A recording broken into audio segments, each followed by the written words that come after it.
Hello everyone, welcome back. So this is Bhavna Puri और आज हम बात करेंगे 12th स्टैंडर्ड के चैप्टर नंबर 8 के बारे में, that is human health and disease.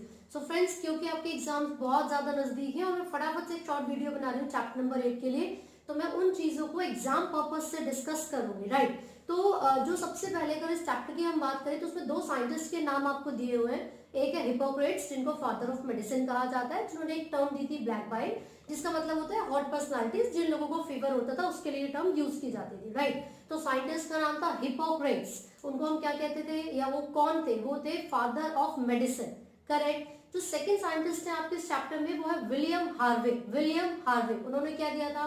Blood circulation दिया था, ठीक है। तो इन दोनों साइंटिस्ट के बारे में आपको बात करनी है। फिर जो चैप्टर है उसका नाम ही है ह्यूमन हेल्थ एंड डिजीज। अब हेल्थ का मतलब क्या है भाई? कोई भी एक ऑर्गेनिज्म, ऐसे नहीं कि अगर किसी को कोई बीमारी नहीं है तो वो हेल्दी है, नहीं। ये तो हो सकता है उसे टेंशन हो, उसे स्ट्रेस हो, या वो सोचता बहुत ज्यादा हो, है ना। तो अगर हम हेल्थ को डिफाइन करेंगे तो ये बोलेंगे it is the state of physical, mental and social wellbeing. यानी कि अगर वो पर्सन सिर्फ डिजीज से फ्री है तो वो हेल्दी नहीं है, लेकिन वो हेल्दी तब होगा जब वो फिजिकली, मेंटली और सोशली बिल्कुल वेलबींग होगा, राइट। और डिजीज का मतलब क्या है? जब भी हमारी बॉडी का कोई भी ऑर्गन या सिस्टम प्रॉपर तरीके से फंक्शन नहीं करता है ना, तो हम डिसईज, ईज मतलब नॉर्मल फंक्शन करना या आसानी से करना, डिस का मतलब नहीं कर पाना, ठीक है। तो डिजीज में क्या हो गया? व्हेनेवर द बॉडी सिस्टम और organ does not perform the function properly, तो उसको हम बोलते हैं कि वो पर्सन किससे सफर कर रहा है? डिजीज से सफर कर रहा है ना। आपने डिजीज को दो कैटेगरीज में डिवाइड किया होगा, एक होता है इन्फेक्शियस और एक नॉन इन्फेक्शियस। अब इन्फेक्शियस का मतलब क्या है? नाम से पता चल रहा है, जो बहुत ही जल्दी स्प्रेड हो सकती है, इसी को कम्युनिकेबल डिजीज भी कहा जाता है ना। तो इन्फेक्शियस डिजीज वो होती है जो इजीली एक पर्सन से, इन्फेक्टेड पर्सन से नॉर्मल यानी कि हेल्दी पर्सन तक स्प्रेड हो जाती है। आप इसमें कॉमन कोल्ड का एग्जांपल ले सकते हो। किसी को जुकाम है तो जैसे स्नीज करेगा तो जो एयर ड्रॉपलेट्स होते हैं वो एयर के थ्रू ट्रांसमिट हो सकते हैं। एंड अनदर वन इज जिसको नॉन इन्फेक्शियस डिजीज कहोगे, जो इजीली मतलब कम्युनिकेबल नहीं है, यानी कि एक बंदे के साथ आप बैठे हो जो इन्फेक्टेड है तो आपके उसके बराबर में बैठती है, आपको बीमारी हो जाए, ऐसा नहीं होता। तो कैंसर इससे बहुत अच्छा एग्जाम्पल हो सकता है। और इसी के साथ साथ कई जगह पर अक्यूट और क्रॉनिक डिसऑर्डर में भी इसको डिवाइड कर देते हैं। अक्यूट मतलब शॉर्ट टर्म होता है, जैसे कि जुकाम यानी कि कॉमन कोल्ड हुआ तो ज्यादा एक हफ्ते के लिए हो गया, फिर वो अगर आपने प्रॉपर प्रिकॉशन लिए तो वो जल्दी ठीक भी हो जाता है। लेकिन अगर हम क्रॉनिक डिसऑर्डर्स के बारे में बात करेंगे वो लॉन्ग टर्म होते हैं और उसके साइड इफेक्ट्स भी ज्यादा होते हैं। तो अगर किसी को कैंसर होगा या एड्स होगा तो बॉडी में वीकनेस बहुत ज्यादा हो जाएगी और वो लंबे समय तक चलेगा, ठीक है। अब कॉजेस क्या हो सकते हैं डिजीज के, या फिर वो कौन कौन से फैक्टर्स हैं जो कि किसी भी एक पर्सन की हेल्थ को अफेक्ट कर सकते हैं। तो सबसे पहला फैक्टर तो ये हो सकता है कि कोई जेनेटिक डिसऑर्डर हो, है ना। हो सकता है कि किसी पेरेंट, मतलब जो पेरेंट है वो इन्फेक्टेड रहे हो या उनके जीन्स में कोई डिफेक्ट रहा हो और वो सेम डिसऑर्डर आगे उनके ऑफस्प्रिंग में इनहेरिट हो गया हो। तो सबसे पहला हो गया जेनेटिक डिसऑर्डर, वो अफेक्ट कर सकता है किसी भी इंडिविजुअल की हेल्थ को। सेकंड होता है इन्फेक्शंस और थर्ड होता है लाइफस्टाइल। भाई अगर आप प्रॉपर हाइजीन मेंटेन नहीं कर रहे हो, रोज नहा धो नहीं रहे हो, क्लीननेस मेंटेन नहीं कर रहे हो, है ना, तो जब साफ सफाई नहीं होगी तो बीमारियां लगने के चांसेस सबसे ज्यादा होंगे, करेक्ट। तो यहाँ पर हमने फैक्टर्स पढ़े जो कि किसी भी इंडिविजुअल की हेल्थ को अफेक्ट कर सकते हैं, ठीक है। आई होप आपको समझ में आ रहा है। मैं फटाफट से कवर करने की कोशिश कर रही हूँ उस पूरे चैप्टर को। तो अब हम बात करेंगे कि जो डिजीज करवाई जा रही है किसी भी एक इंडिविजुअल में, वो कौन करवाता है? माइक्रोस्कोपिक ऑर्गेनिजम्स, जिसको माइक्रोब्स भी कहा जाता है, राइट। तो जो माइक्रोब्स हैं which are actually responsible to cause the disease, जो कि बीमारियां करवाने के लिए रिस्पॉन्सिबल है, these microbes are called pathogens. उन्हें हम क्या बोलते हैं? पैथोजेंस कहते हैं। तो ये पैथोजेंस कौन कौन से हो सकते हैं? बैक्टीरिया हो सकते हैं, वायरस हो सकते हैं, फंगस हो सकते हैं, प्रोटोजोआ हो सकते हैं, है ना। तो ये बहुत सारे माइक्रो ऑर्गेनिजम्स हैं जो हमारे एनवायरनमेंट में अवेलेबल हैं और अलग अलग बीमारियां करवाते हैं, ठीक है। तो अब इन पैथोजेंस से होने वाली अलग अलग बीमारियों को फटाफट से कवर करने के लिए मैंने ऑलरेडी यहाँ पर एक टेबल बनाया हुआ है ना। तो इसमें वो कौन कौन से पैथोजेंस है और वो कौन कौन सी बीमारियां करवा रहे हैं उसके बारे में हम डिस्कस करेंगे। सबसे पहले मैं यहाँ पर बैक्टीरिया से होने वाली बीमारियों के बारे में बात कर रही हूँ। तो जो बैक्टीरिया से होने वाली सबसे पहली डिजीज है वो टाइफॉइड है, ठीक है। कौन करवा रहा है टाइफॉइड? पैथोजन कौन सा है? वो है सैल्मोनेला टाइफी। टाइफॉइड एक ऐसा बुखार है, एक ऐसी बीमारी है जो बैक्टीरिया करवाता है, जिसका नाम है सैल्मोनेला टाइफी। टाइफॉइड टाइफी, याद रहेगा, सैल्मोनेला टाइफी। अब ये जब बैक्टीरिया मान लो हमारी बॉडी में चला गया, कहाँ जाएगा? सबसे पहले टारगेट ऑर्गन क्या है? कहाँ पर अटैक कर रहा है? स्मॉल इंटेस्टाइन पर। तो टाइफॉइड फीवर कब होता है? जब सैल्मोनेला टाइफी हमारे स्मॉल इंटेस्टाइन में घुस जाएगा और हमारी नॉर्मल एक्टिविटीज को डिस्टर्ब कर देगा, है ना। तो क्या होगा अगर ये बैक्टीरिया मेरे स्मॉल इंटेस्टाइन में चला जाए, बुखार हो जाएगा मुझे। भाई नॉर्मल टेम्परेचर कितना बॉडी का 37 डिग्री सेल्सियस, लेकिन इसके हमारी बॉडी में आने पर क्या हो रहा है, टेम्परेचर बढ़ गया, दैट मीन्स फीवर हो रहा है, कमजोरी फील होती है, कॉन्स्टिपेशन यानी कि कब्ज हो जाते हैं, और सबसे इंपॉर्टेंट है यहाँ पर loss of appetite, loss of appetite. ठीक है भाई। साथ ही साथ अगर ये बैक्टीरिया काफी लंबे समय तक हमारे इंटेस्टाइन के अंदर रहेगा तो क्या हो जाएगा, इंटेस्टाइनल परफोरेशन और डेथ भी हो सकती है, डेथ भी हो सकती है। इंटेस्टाइनल परफोरेशन का मतलब है धीरे धीरे वो इंटेस्टाइन की वॉल को डैमेज करेगा, छेद भी हो सकता है ना। वैसे इसी के साथ साथ हेडेक लिखा हुआ होगा कई जगह पर, बिल्कुल आप लिख दो, उसमें कोई गलत नहीं है। लेकिन बच्चे क्या करते हैं ना, किसी भी डिजीज के सिम्टम्स पूछ लो, हेडेक, भाई बुखार हो गया, सर दर्द हो गया, भाई इसकी ये तो कॉमन है, ठीक है, ये लिखोगे तो मार्क्स नहीं मिलेंगे आपको। लेकिन तो मेजर डिसऑर्डर मतलब जो सिम्टम होगा किसी भी डिसऑर्डर का वो क्या है आपको बताना है, तो इसमें आप लिखोगे लॉस ऑफ एपेटाइट साथ साथ इंटेस्टाइनल परफोरेशन। ठीक है, तो ये एक्सट्रीम कंडीशन में होता है इंटेस्टाइनल परफोरेशन, जब वो बैक्टीरिया काफी समय से हमारी बॉडी के अंदर था, है ना। अब ये बीमारी कैसे होगी, कंटामिनेटेड फूड, वाटर, इन सब चीजों से होती है, गंदा खाना खा लिया, पानी पी लिया बेकार, है ना। अब इस बीमारी को डिटेक्ट करने के लिए कौन सा टेस्ट है, उसको हम कहते हैं विडाल टेस्ट। कौन सा टेस्ट, विडाल टेस्ट। ठीक है, पता है सबसे पहले ये किसको हुई थी या फिर कौन एक कैरियर है जिसने आगे करवाती रही हो, एक लेडी थी जिसका नाम था मैरी मेलोन। तो मैरी मेलोन क्या करती थी ना भाई, वो कुक थी, ठीक है, आटा गूंथती थी, छींकती रहती थी, तो उसके सारे के सारे जो बैक्टीरिया थे वो कहाँ चले गए, जिन जिनको उसके हाथ की फूली हुई रोटी खाने को मिली थी बस उनके पास चले गए। ठीक है, तो अब याद रखोगे एक लेडी थी जिसका नाम था मैरी मेलोन, वो एक तरीके से रिस्पॉन्सिबल है टाइफॉइड फीवर को आगे तक पहुंचाने के लिए। ठीक है भाई। सेकंड डिजीज जो कि बैक्टीरिया से होती है वो निमोनिया है। भाई टाइफॉइड हो गया, अब निमोनिया की बात कर रहे हैं। निमोनिया को कॉज करवाने के लिए यहाँ पर दो पैथोजन का मैंने एग्जांपल लिखा हुआ है, एक है हेमोफिलस इन्फ्लुएंजाe, दूसरा है Streptococcus pneumoniae. Pneumonia, pneumoniae, Streptococcus pneumoniae, right. अब जब भी किसी को निमोनिया होता है तो उसका टारगेट ऑर्गन क्या होगा, alveoli, air filled cavities, air filled sac जो हमारे लंग्स के अंदर प्रेजेंट है, जो ऑक्सीजन को स्टोर करते हैं, है ना। तो जब भी ये स्ट्रेप्टोकोकस निमोनी हमारी बॉडी में घुसता है सीधा एल्वेलाई में जाएगा, और जब एल्वेलाई में चला जाएगा जहां पर हवा होनी चाहिए थी वहां पर जाकर क्या होता है, लिक्विड फिल्ड हो जाता है, जिस वजह से रेस्पिरेशन में बड़ी दिक्कत आती है, सांस नहीं ले पाएगा वो बंदा जिसको निमोनिया हो, उसको प्रॉब्लम हो जाएगी, है ना। और जो सिम्टम्स है निमोनिया के वो है फीवर, बुखार हो सकता है, चिल्स, कपकपी हो सकती है, कफ हो सकता है ना, सिर दर्द हो सकता है, और कुछ केसेस में ये भी हो जाता है कि जो लिप्स और फिंगर नेल्स हैं वो ब्लूइश ग्रे या ग्रे टू ब्लूइश कलर के हो जाते हैं, जिसको हम कहते हैं नीले पड़ रहे हैं। ठीक है, तो ये वीकनेस हो जाएगी अगर किसी को भी निमोनिया होगा। स्ट्रेप्टोकोकस निमोनी एल्वेलाई पर अटैक करता है और ये उसके सिम्टम्स हैं, करेक्ट। तो बैक्टीरिया से होने वाली जो दो डिसीज हमने यहाँ पर डिटेल में पढ़ी है वो टाइफॉइड और निमोनिया है। इसके अलावा डिसेंट्री, प्लेग, डिप्थेरिया, कुछ ऐसे डिजीज है जो कि बैक्टीरिया से होती हैं, आपको बस एग्जांपल याद करने हैं, उनको हम डिटेल में नहीं पढ़ेंगे। ठीक है, अब वायरस से होने वाली जो यहाँ पर डिसीज है, वायरस से होने वाली वो कॉमन कोल्ड है। कॉमन कोल्ड को करवाने वाला जो पैथोजन है वो रिनो वायरस है ना। अब जब भी हमें जुकाम होता है, कॉमन कोल्ड होता है ना, तो हमारी बॉडी के कौन से जो पार्ट्स है ऑर्गन है जो सबसे पहले इफेक्ट हो जाएंगे, तो जो टारगेट ऑर्गन होता है कॉमन कोल्ड में वो नोज एंड रेस्पिरेटरी पैसेज है, nose and respiratory passage, but not the lungs. ये जरूर आपको याद रखना है, नीट के लिए भी इंपॉर्टेंट है। तो जब भी किसी को जुकाम होता है भैया फेफड़ों पे कोई असर नहीं पड़ रहा, तुम्हारे लंग्स एकदम ठीक है, बस आपकी नोज में और जो ट्रैकिया तक या फिर जो रेस्पिरेटरी पैसेज है वहां तक प्रॉब्लम होती है, गले तक हो रही है इनफैक्ट। ठीक है, तो जो सिम्टम्स होते हैं कॉमन कोल्ड के, जब किसी को जुकाम होता है तो थकावट बहुत होती है, टायर्डनेस होती है, गला खराब हो जाता है, नाक बहना शुरू हो जाती है, तो नेजल कंजेशन हो गया, बढ़ जाती है, डिस्चार्ज हो जाता है, शॉर्ट थ्रोट हो जाता है, बिल्कुल मतलब बोलते हैं खराश सी हो जाती है गले में, कफ होगा एंड हॉर्सनेस होगी, आवाज भी चेंज हो जाती है। ठीक है, और टायर्डनेस ये सबसे इंपॉर्टेंट है किसके लिए, कफ के लिए, भैया बहुत मतलब थकावट रहती है जब भी जुकाम होता है। फिर उसके बाद प्रोटोजोआ से होने वाली एक डिजीज हम यहाँ पर डिस्कस कर रहे हैं, विच इज अमीबियासिस। ठीक है, कौन करवाता है अमीबियासिस, इसका पैथोजन है एंटमीबा स्टोलिटिका। एंटमीबा स्टोलिटिका ये एक ऐसा प्रोटोजोआ है या फिर एक ऐसा ऑर्गेनिज्म है जो कि अमीबियासिस यानी कि अमीबिक डिसेंट्री करवा रहा है।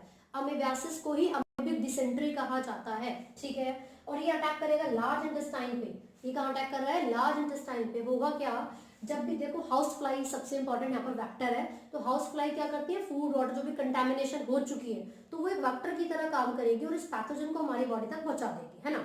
अब जब वो पैथोजन हमारी बॉडी के अंदर गया तो सीधा लार्ज इंटेस्टाइन पर अटैक करेगा, फिर उससे क्या होगा, कॉन्स्टिपेशन हो सकते हैं, कब 2-4 दिन तक आप जाओगे ही नहीं। ठीक है, फिर एब्डोमिनल पेन यानी कि पेट में बहुत ज्यादा दर्द हो सकता है, लोअर एब्डोमेन। फिर उसके बाद है क्रैम्प्स, मरोड़ आते हैं यानी कि दर्द होना स्टार्ट हो जाता है बहुत ज्यादा। स्टूल विद एक्सेस म्यूकस, और उसमें कभी कभी ब्लड भी रिलीज हो जाता है। जब भी हमारी बॉडी से वेस्ट प्रोडक्ट रिलीज होगा तो उसमें क्या होता है, एक तो म्यूकस काफी ज्यादा रिलीज होगा और ब्लड भी रिलीज हो सकता है। ठीक है, तो बेसिकली क्यों हो रहा है, इसका फैक्टर हाउस फ्लाई है, ये कंटामिनेटेड फूड या वाटर की वजह से ही होती है ना। तो ये किससे हो रही थी बीमारी, हमने देखा था ये प्रोटोजोआ से हो रही थी। फिर उसके बाद यहाँ पर वॉर्म्स, जो रिस्पॉन्सिबल है कीड़े जो बीमारी करवाने के लिए वॉर्म्स, वो एस्कैरिस और फिलेरियल वॉर्म यानी कि फिलेरियासिस है, ये दोनों राउंड वॉर्म की कैटेगरी में आते हैं। ठीक है, तो जो राउंड वॉर्म्स है उनको हम एस्के हेलमिन्स भी कहते हैं, आप याद रखिए एस्के हेलमिन्स। ठीक है, तो जो राउंड वॉर्म्स है एस्कैरियासिस करवाएगा। एक वॉर्म है जिसका नाम है एस्कैरिस, वो कौन सी बीमारी करवाएगा, एस्कैरियासिस। इसमें किस पर अटैक हो रहा है, इंटेस्टाइन पर। कहां पर, इंटेस्टाइन पर। और इसमें क्या क्या चीजें हो सकती हैं, अगर एस्कैरिस के अंडे हमारी बॉडी में आ गए हैं, ये भी वो जो वेजिटेबल है, जो फ्रूट्स है, जो कंटामिनेटेड हो चुके हैं, भाई खेतों में जाके आपने उठा लिया कोई भी ऐसे फल और ऐसे बिना धोए खाना वाना शुरू कर दिया, तो हो सकता है कि इस कीड़े के एस्कैरिस के जो एग थे, जो अंडे थे छोटे छोटे से, वो आपकी बॉडी के अंदर चले जाए। तो एक तरीके से फूड ही कंटामिनेटेड था जो हमने खाया। तो कंटामिनेटेड फूड या वाटर की वजह से जो बीमारी हो रही है वो एस्कैरियासिस है। यहाँ पर आप देखोगे इंटरनल ब्लीडिंग हो जाती है, इंटेस्टाइन के अंदर जा रहा है, इंटेस्टाइन के अंदर जब वो अफेक्ट करेगा तो इंटरनल ब्लीडिंग हो सकती है, मस्कुलर पेन हो सकता है, फीवर, अनीमिया, साथ साथ ही इंटेस्टाइनल पैसेज को ब्लॉक भी कर सकता है। यानी कि डाइजेस्टिव सिस्टम बहुत ज्यादा अफेक्ट होने वाला है अगर किसी को भी ये बीमारी होती है तो एस्कैरियासिस। ठीक है, नेक्स्ट यहाँ पर फिलेरियासिस है जिसको एलिफेंटियासिस भी कहा जाता है, और इसको कॉज करवाने वाले जो पैथोजन है वो उसके यहाँ पर दो स्पीशीज में आपको बता रही हूँ, बुशरेरिया बेनक्रॉफ्टाई और दूसरा है बुशरेरिया मलाई। बेनक्रॉफ्टाई मलाई, बेनक्रॉफ्टाई मलाई क्या करवा रहे हैं, एलिफेंटियासिस। ठीक है, एलिफेंटियासिस यानी कि फिलेरियासिस, तो इसको फिलेरियल वॉर्म भी कहा जाता है। ठीक है, तो एलिफेंटियासिस ये हमें समझ रहा है कि एलिफेंट जैसे पैर हो जाते हैं, है ना, पैर ही क्यों, हाथ क्यों नहीं। तो बेसिकली होगा क्या, इसमें जो ये वॉर्म है यानी कि जो बुशरेरिया है वो अटैक करता है लिम्फेटिक ऑर्गन्स में, वो भी जनरली कहां पर, लोअर लिम्फेटिक सिस्टम पे। ठीक है, और ये करवाएगा क्या, ये क्रॉनिक इन्फ्लेमेशन करवा देता है, सूजन करवा देता है कुछ केमिकल की सिक्रीशन होने की वजह से, किसके अंदर, लोअर लिम्स में, है ना, लोअर लिम्स में, कहां पर, लिम्फेटिक वेसल्स में। ठीक है, तो जब क्रॉनिक इन्फ्लेमेशन होगी साथ साथ ही जो जेनेटल ऑर्गन्स है उसको भी अफेक्ट करता है, जिस वजह से ग्रॉस डिफॉर्मिटीज हो सकती हैं। ये भी हो सकता है कि वो पर्सन स्टेराइल हो जाए, है ना। तो ये जो मैकेनिकल कैरियर अगर इसकी मैं बात करूं तो वो फीमेल मॉस्किटो होगी जो कि रिस्पॉन्सिबल है इस बीमारी को करवाने के लिए। तो ये कुछ डिजीज हमने चार्ट के हेल्प से यहाँ पर डिस्कस कर लिए हैं। एक और डिजीज के बारे में अगर मैं बात करूँ तो रिंग वॉर्म्स है ना। अब रिंग वॉर्म क्या है और कौन करवाता है, तो फंगस से होने वाली वो बीमारी है रिंग वॉर्म। ठीक है, अब रिंग वॉर्म को करवाने के लिए माइक्रोफाइटन, एपिडर्मोफाइटन, ट्राइकोडर्मा, ये तीन यहाँ पर फंगस के जो नाम मैंने लिए हैं ये रिस्पॉन्सिबल है रिंग वॉर्म करवाने के लिए। अब रिंग वॉर्म क्या है, दांत खाज खुजली, है ना, तो बीटेक्स का एड भी आपने देखा होगा, बंदरों का एड आता है, वो मजबूर है पर हम नहीं। ठीक है, तो उसमें क्या होता है, जो रिंग वॉर्म है क्यों हो रहा है, भैया आप लोग नहाओगे धोगे नहीं, क्लीननेस मेंटेन नहीं करोगे, हाइजीन मेंटेन नहीं करोगे, तो रिंग वॉर्म तो हो गई। किस जगह पर होती है इन फंगस की ग्रोथ, ये होती है ऐसी जगह पर जहां पर हीट यानी कि टेम्परेचर ज्यादा हो, साथ साथ मॉइस्चर भी ज्यादा। ठीक है, तो जो फिंगर्स के बीच में, ग्रोइन में, स्काल्प पे हो सकती है, नेक पे हो सकती है, टोज के बीच में हो सकती है, या एल्बो पे भी हो सकती है। तो ये बेसिकली ऐसी जगह पर हो रही है जहां पर ज्यादा से ज्यादा मॉइस्चर प्रेजेंट है। ठीक है, तो अगर हम प्रॉपर हाइजीन को मेंटेन करें, साफ सफाई रखें, ठीक है, तो हम इन बीमारियों से अपने आप को बचा सकते हैं। ठीक है, साथ ही साथ आपको ये याद रखना है कि जैसे रिंग वॉर्म की हमने बात की है तो उसमें ना लेसन्स या पैचेस पड़ जाते हैं बॉडी के ऊपर, ड्राई स्केल्स पड़ जाते हैं बॉडी के ऊपर, है ना। और ये जो तीनों जो ट्राइकोडर्मा है, एपिडर्मोफाइटन है, इनके एग्जांपल्स आप याद रखोगे। ये ऐसी फंगस है जो कि रिस्पॉन्सिबल है रिंग वॉर्म करवाने के लिए। ठीक है, साथ साथ अगर हम डिजीज को अवॉइड करना चाहते हैं तो किसी का कॉम यूज नहीं करना चाहिए, अंडरगारमेंट्स यूज नहीं करने चाहिए, टॉवल यूज नहीं करने चाहिए, क्योंकि वो बहुत ज्यादा इंटीमेट होते हैं। तो अगर किसी इंडिविजुअल को ऑलरेडी बीमारी है तो वो सेम चीज यूज करने से आपको भी बीमारी हो सकती है। ठीक है, अब जो कुछ ऐसे डिजीज है जिनको हमें डिटेल में पढ़ना है, अब उसके बाद हम उसी के बारे में बात करेंगे। So we are talking about malaria, right. अब सबसे पहले मलेरिया को कॉज करवाने के लिए कौन सा ऑर्गेनिज्म रिस्पॉन्सिबल है, यानी कि पैथोजन कौन सा है। बच्चे पैथोजन और वेक्टर में बहुत ज्यादा कंफ्यूज रहते हैं, तो मैं बता देती हूँ पैथोजन वो ऑर्गेनिज्म है जो एक्चुअल में उस बीमारी को करवा रहा है। ठीक है, जबकि वेक्टर एक ऐसे ऑर्गेनिज्म है जो कि उस पैथोजन को किसी इंडिविजुअल की बॉडी तक लेके जा रहा है ताकि वो बीमारी करवा सके। ठीक है, तो मलेरिया को करवाने के लिए जो पैथोजन है वो एक प्लाज्मोडियम है, वो एक प्रोटोजोआ है। ठीक है, तो प्लाज्मोडियम की 3 स्पीशीज आपकी बुक में गिवन है, ठीक है। तो प्लाज्मोडियम फेल्सीपेरम, प्लाज्मोडियम वाइवैक्स और plasmodium malariae. Falciparum, vivax, malariae. Falciparum fatal है, डेथ कॉजिंग है, सबसे ज्यादा खतरनाक जो प्लाज्मोडियम है वो है पी फेल्सीपेरम, ठीक है। फिर उसके अलावा कौन कौन सी पड़ी, पी वाइवैक्स यानी कि Plasmodium vivax and P malaria, ठीक है। तो जो फेल्सीपेरम है वो फेटल है, वो डेथ कॉजिंग हो सकती है। प्लाज्मोडियम को किसी इंडिविजुअल की बॉडी तक पहुंचाने के लिए जो वेक्टर है वो है फीमेल एनोफिलिस मॉस्किटो। तो फीमेल एनोफिलिस मॉस्किटो जब अजीबोगरीब जगह या गंदी जगह पर बैठी हुई थी जहां पर जो प्लाज्मोडियम है वो ऑलरेडी प्रेजेंट था, ठीक है। तो उस मॉस्किटो के अंदर उसने क्या किया, वो खून पीती है या फिर वो अपना न्यूट्रिशन जब भी ले रही होगी तो वो जो प्लाज्मोडियम उस इंसेक्ट उस मॉस्किटो के अंदर चला गया, जो कि एक इंसेक्ट ही एक्चुअली। तो जब उस मॉस्किटो के अंदर वो प्लाज्मोडियम आएगा और वही मॉस्किटो किसी हेल्दी इंडिविजुअल को बाइट करेगी, तो जैसे ही वो किसी हेल्दी इंडिविजुअल को बाइट कर रही है फीमेल एनोफिलिस मॉस्किटो, तो क्या होगा, जो प्लाज्मोडियम की इन्फेक्शियस स्टेज है, the infectious stage of Plasmodium is called sporozoites, ठीक है। तो जैसे ही फीमेल एनोफिलिस मॉस्किटो ने किसी हेल्दी इंडिविजुअल को बाइट किया तो प्लाज्मोडियम की इन्फेक्शियस स्टेज यानी कि स्पोरोजोइट्स वो उस इंडिविजुअल की ब्लड में चली गई। क्यों, खून चूस रही थी, सब कहते हैं लड़कियां ज्यादा खून चूसती हैं तो इसलिए फीमेल होती है, फीमेल एनोफिलिस। भाई सारा काम भी तो वही करती है ना, तो उसको न्यूट्रिशन भी तो चाहिए, तो ब्लड इसलिए वही चूसती है, ठीक है। तो याद रखना फीमेल एनोफिलिस मॉस्किटो ने जब इसको बाइट किया स्पोरोजोइट उस इंडिविजुअल की बॉडी में आ गए। अब ब्लड के थ्रू वो ट्रेवल करके कहां पहुंचे, लिवर में, है ना। कहां पहुंच गए, sporozoite reaches to the liver through blood. अब ब्लड से होते हुए वो लिवर में पहुंच गए। लिवर के सेल में जाके वो करेंगे क्या, वो एसेक्सुअली डिवाइड करेंगे।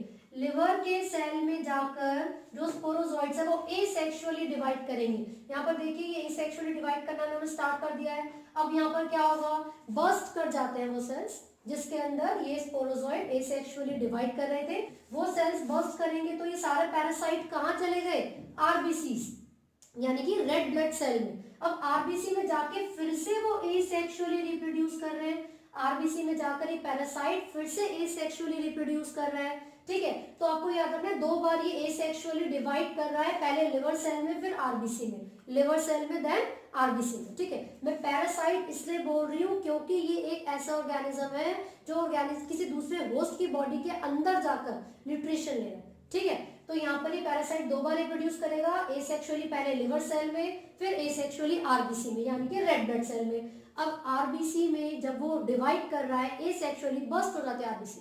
जब आरबीसी बर्स्ट होंगी तो एक केमिकल रिलीज होता है, मोस्ट इंपॉर्टेंटली आपको याद रखना है हेमोजीन, और यही वो केमिकल है जो कि कॉज कर रहा है चिल्स एंड फीवर।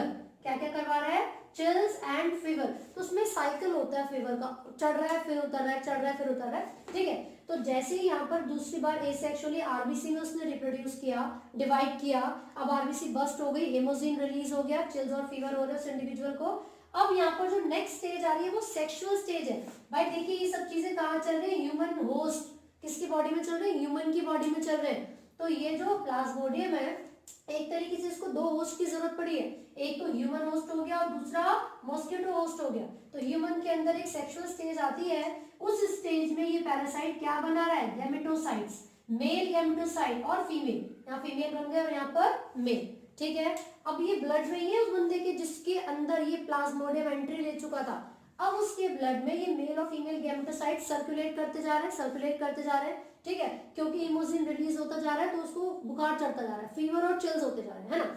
अब क्या होगा, ये थोड़ा सुंदर सा आता है, थोड़ा बेकार सा है, मुझे ज्यादा समय नहीं मिला। तो देखो अब क्या होगा, यहाँ पर जो फीमेल एनोफिलिस मॉस्किटो थी जिसने बाइट किया था, हो सकता है कोई दूसरी मॉस्किटो आ जाए, यहाँ पर उसे भी तो खून चाहिए होगा। अब अगर इसी इंडिविजुअल को फीमेल एनोफिलिस मॉस्किटो ने बाइट कर लिया, किसी भी फीमेल एनोफिलिस मॉस्किटो ने बाइट कर लिया इस बंदे को जिसके अंदर प्लाज्मोडियम था, ठीक है ना। अब क्या होगा, क्योंकि उस इन्फेक्टेड पर्सन के अंदर मेल और फीमेल गैमेटोसाइट्स प्रेजेंट है, ये मेल और फीमेल गैमेटोसाइट्स थे, तो जब वो फीमेल एनोफिलिस मॉस्किटो आके इसका खून चूसेगी तो क्या होगा, इसके ब्लड से मेल और फीमेल गैमेटोसाइट उस मछली के अंदर चले जाएंगे, फीमेल एनोफिलिस के अंदर चले जाएंगे। तो क्या होगा, यहाँ पर जाते ही इस मॉस्किटो के अंदर जाते ही उसके गट में गट में क्या होगा, फर्टिलाइजेशन और डेवलपमेंट होती है। जो मेल और फीमेल गैमेटोसाइट अब फीमेल एनोफिलिस मॉस्किटो के अंदर चले गए हैं, उसके गट में जाते ही फर्टिलाइजेशन और डेवलपमेंट होगी, फिर वो गट से एस्केप करके चले जाते हैं उसके सलाइवरी ग्लैंड में, जहां जाकर उनकी क्या होती है, स्टोरेज हो जाती है। ठीक है, तो आपको याद रखना है फर्टिलाइजेशन गट में होती है। किसके गट में होती है, मॉस्किटो के, फीमेल एनोफिलिस मॉस्किटो के गट में होगी, है ना। अब यहाँ पर फिर से स्पोरोजोइट की डेवलपमेंट हो गई है। पूरे प्लाज्मोडियम की जो सबसे इन्फेक्शियस स्टेज होती है उसके लाइफ साइकिल में, जो सबसे इन्फेक्शियस स्टेज होती है उसी को स्पोरोजोइट कहा जाता है। अब इस फीमेल एनोफिलिस के जो सलाइवरी ग्लैंड है उसमें क्या प्रेजेंट है, स्पोरोजोइट प्रेजेंट है। ये साइकिल कॉन्टिन्यूसली चलता रहेगा। अब ये वाली जो मछली है फीमेल एनोफिलिस मॉस्किटो, जब जाकर किसी बंदे को बाइट करेगी फिर से वो क्या करवाती रहेगी, मलेरिया। ठीक है, तो आई होप आपको ये समझ में आ रहा है। फटाफट से हम नेक्स्ट टॉपिक कवर करेंगे, वो कौन सा होगा, एड्स। अब हम एड्स के बारे में बात कर रहे हैं। तो बेसिकली एड्स क्या है, कैसे होती है, सबसे पहली चीज की फुल फॉर्म क्या है, तो अक्वायर्ड इम्यूनो डिफिशियंसी सिंड्रोम। ठीक है, अक्वायर्ड इम्यूनो डिफिशियंसी सिंड्रोम, यानी कि इम्यून सिस्टम की डिफिशियंसी होना।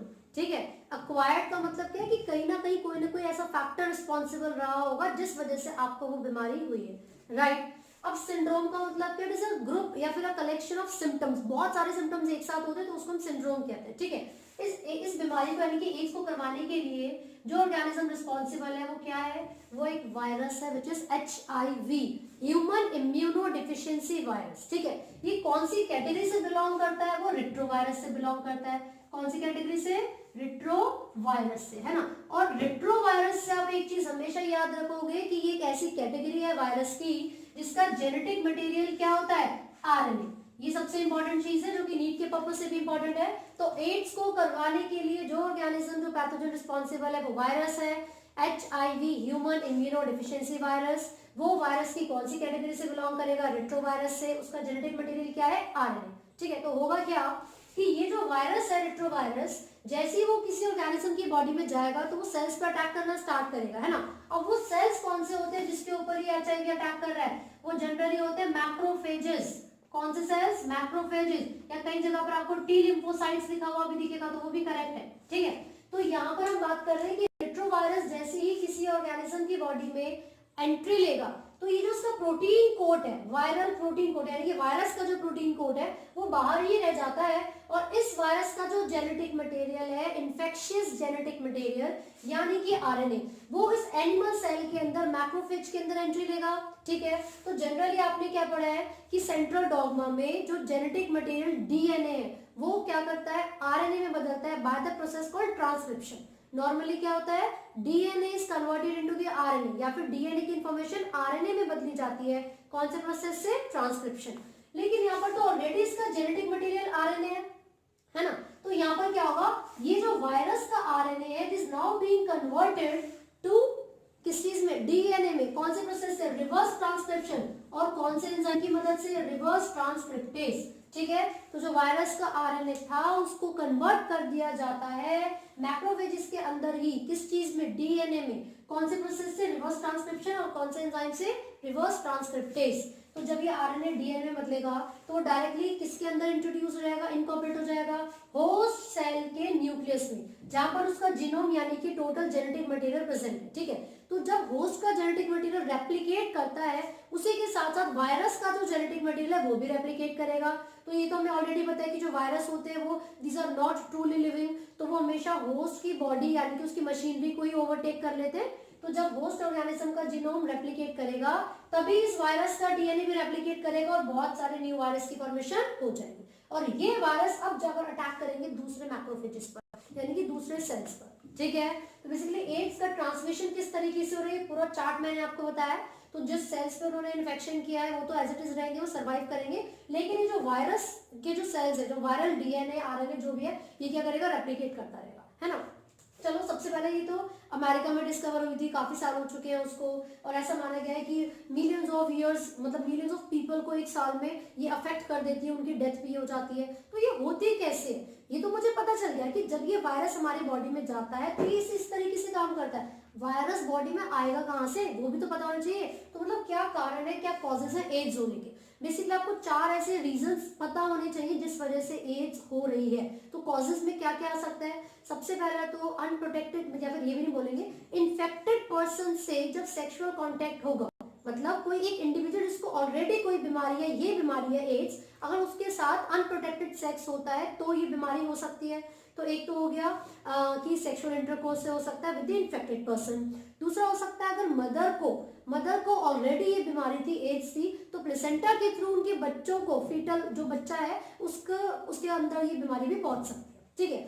थर्ड हो सकता है ब्लड ट्रांसफ्यूजन। तो जैसे ब्लड ट्रांसफ्यूजन किया जाता है तो उसमें क्या होता है, अगर किसी पेशेंट को, मतलब किसी को ब्लड की जरूरत है, ठीक है, अब ब्लड बैंक में जो ब्लड ऑलरेडी अवेलेबल है, अगर वो किसी एक ऐसे इंडिविजुअल से लिया हो जिसको पहले से बीमारी थी या एड्स थी, तो हो सकता है कि जिस पेशेंट को ब्लड दिया जा रहा है उसको भी एड्स हो जाए, है ना।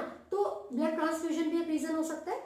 नेक्स्ट, जो ड्रग अब्यूजर्स होते हैं, जो इंट्रावेनसली ड्रग्स लेते हैं, तो सेम सिरिंज का, निडल का, इंजेक्शन का या ब्लेड का इस्तेमाल करते हैं, ठीक है। तो बार्बर वगैरह भी अब तो नए नए ब्लेड्स यूज करते हैं सभी इंडिविजुअल्स के लिए, लेकिन पहले क्या होता था, एक ही तरीके का सेम ब्लेड का यूज किया जाता था। तो एक इन्फेक्टेड पर्सन का जो ब्लेड है या सिरिंज, निडल, आप वो चीज यूज करोगे तो सेम डिजीज आपको भी हो सकती है। तो ये 4 मेन कॉजेज है एड्स के, है ना। अब अगर क्वेश्चन पूछा जाएगा कि किस तरीके से ये जो एड्स है इससे हम बच सकते हैं, प्रिवेंशन क्या है, तो ये चारों चीजों को अवॉइड करो, ठीक है। जो ब्लड बैंक में ब्लड होता है या प्राइवेट या गवर्नमेंट हॉस्पिटल्स में जो ब्लड होता है प्रॉपर चेक होना चाहिए, ठीक है। जो सेक्सुअल कांटेक्ट है वो अवॉइड होना चाहिए किसी भी इन्फेक्टेड पर्सन के साथ, या फिर उसके साथ साथ आप बोल सकते हो कि जैसे हम ब्लेड या निडल वगैरह यूज करते हैं वो डिस्पोजेबल होने चाहिए, ये नहीं कि बार बार एक ही सिरिंज या ब्लेड का आप यूज करते जा रहे हो, ठीक है। और जो ड्रग अब्यूजर्स है उनको तो ड्रग्स देना ही अवॉइड करना चाहिए, है ना। तो यहाँ पर क्या हो रहा था, मैंने बताया था कि मैक्रोफेजेस में ये वायरस का जो आरएनए वो इंट्रोड्यूस हो रहा था। तो यहाँ पर क्या हो रहा है, बार बार ये तो रेप्लिकेट करते जा रहे हैं, एक वायरस से या तो 4 बन रहे हैं। इसका मतलब क्या हुआ, ये मैक्रोफेजेस हैं, ये वही सेल्स हैं जो कि रिस्पॉन्सिबल एक तरीके से वायरस को अलाउ कर रहे हैं ना, परमिशन दे रहे हैं रेप्लिकेट करने के लिए। इसीलिए मैक्रोफेजेस को क्या कहा जाता है, these are called HIV factory.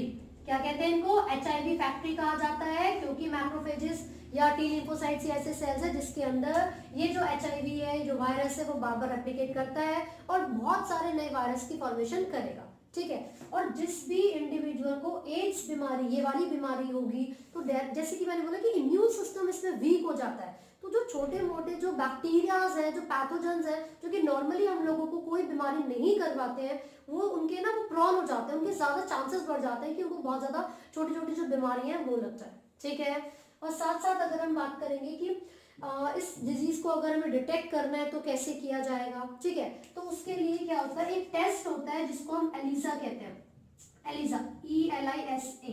तो यह enzyme linked, LINKED, enzyme linked immunosorbent assay, enzyme linked immunosorbent assay, ठीक है। तो ये क्या है, ये एक ऐसा तरीका है, ये एक ऐसा टेस्ट है जिसकी मदद से हम एड्स को इसके बारे में पता लगा सकते हैं या इसको टेस्ट कर सकते हैं, डिटेक्ट कर सकते हैं, ठीक है। इसका प्रिंसिपल क्या है, किस बेसिस पर हम इसको यूज करते हैं, तो बेसिकली ये एंटीजन एंटीबॉडी रिएक्शन के ऊपर बेस्ड है। अगर किसी ऑर्गेनिज्म के अंदर वो एंटीजन ऑलरेडी प्रेजेंट है, वायरस ऑलरेडी प्रेजेंट है, तो कुछ मतलब एक स्पेसिफिक एंटीबॉडीज उस पर्सन के अंदर इंजेक्ट की जाएंगी। अगर वहां पर कुछ रिस्पॉन्स या रिएक्शन ऑब्जर्व किया जाता है तो हम कह सकते हैं कि हाँ भाई वो जो पर्टिकुलर इंडिविजुअल था वो HIV पॉजिटिव, ठीक है।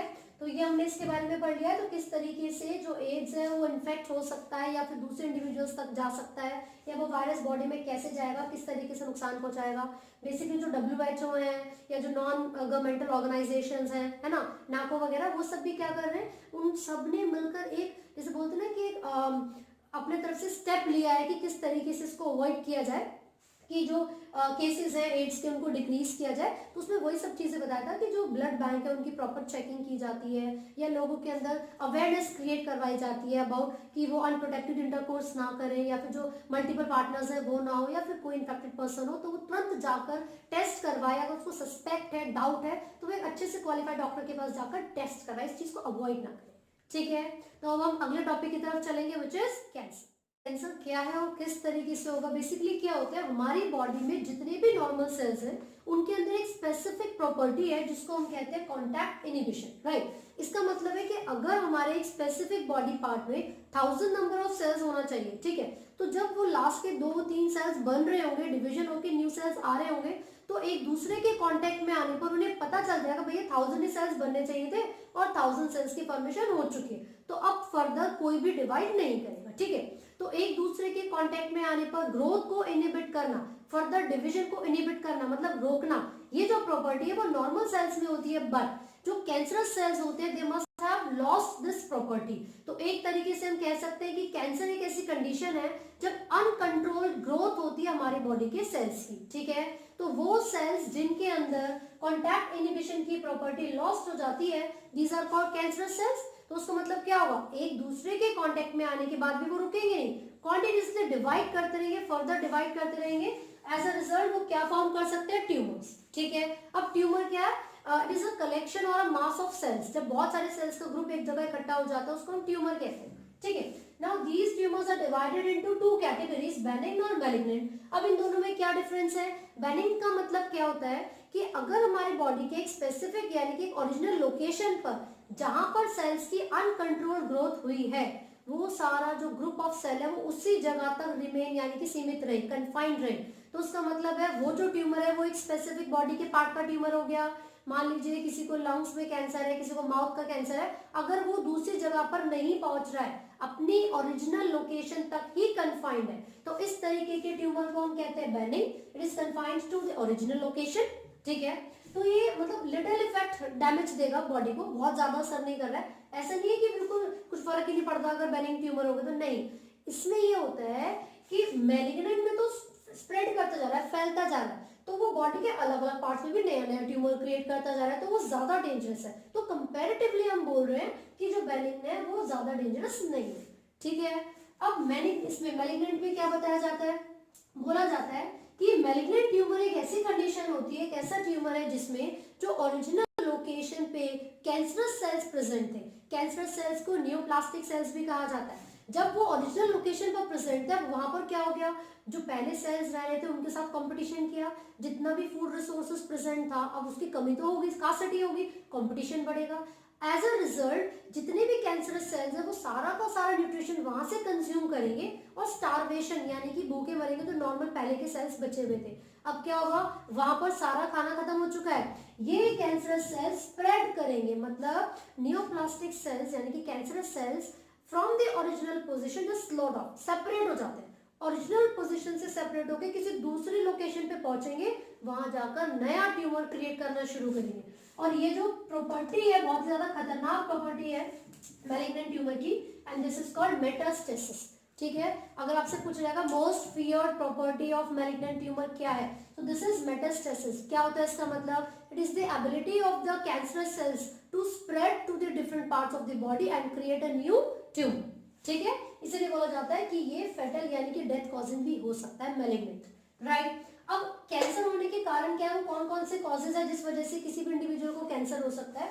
See this could be of 3 types, physical, chemical and biological. Physical का मतलब जो डायरेक्टली कांटेक्ट में आ रही कोई चीज हमारे, है ना, तो ये क्या होता है, रेडिएशंस होती है, आयोनाइजिंग और नॉन आयोनाइजिंग। आयोनाइजिंग रेडिएशंस में एक्सरे और गामा रेज आती है, जब बार बार हमारी बॉडी एक्स रेज और गामा रेज के कांटेक्ट में आती रहेंगी, जेनेटिक इंफॉर्मेशन यानी कि डीएनए में चेंजेस आएगा, म्यूटेशन होगा, and it may lead to the formation of, या फिर it may lead to the कौन सा डिजीज, कैंसर। और नॉन आयोनाइजिंग में यूवी रेज आती है, ज्यादा लंबे समय तक अगर हमारी बॉडी एक्सपोजर में रहती है यूवी रेडिएशंस की तो भी सेम कंडीशन हो सकती है और ट्यूमर यानी कि कैंसर डेवलप हो सकता है। अब केमिकल जो कारण है, केमिकल जो कॉजेज कैंसर होने की, उसमें एक सबसे स्पेसिफिक यहाँ पर जो मेंशन है वो है टोबैको।